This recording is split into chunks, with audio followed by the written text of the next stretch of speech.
Madam ஒரு second ஹேண்ட்ல கம்மி விலையில ஒரு நல்ல போனா இருந்தா கொடுங்களேன்.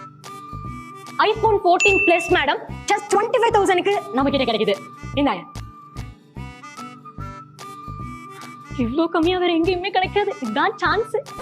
ஜாஸ்தியா தான் இருக்கு, பட் பரவாயில்ல, பேக் பண்ணுங்க. என்ன போன்லாம் பயங்கரமா இருக்கு. ஆமாக்கா, செகண்ட் ஹேண்ட் போனேன், இப்பதான் வாங்கிட்டு வந்தேன்.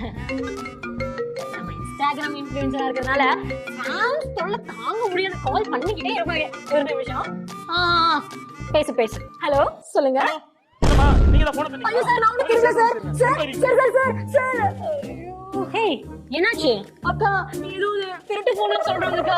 இப்போ என்ன பண்றதுன்னு தெரியலையே. நம்ம செகண்ட் ஹேண்ட்ல வாங்குறோம் இல்லையா, அந்த போன் திருட்டு போனா இல்லையான்னு செக் பண்றதுக்கு ஒரு வழி இருக்கு. சென்ட்ரல் கவர்மெண்டோட CEIR என்ற வெப்சைட்ல கீழே போய் பார்த்தா வெப் போர்ட்டல்னு ஒன்னு இருக்கும். அதை ஓபன் பண்ணி செகண்ட் ஹேண்ட்ல வாங்கின போனுடைய IMEI நம்பரை டைப் பண்ணிட்டா அதுல கேஸ் இருக்கா இல்லையா அப்படிங்கறத காமிச்சிடுவோம்.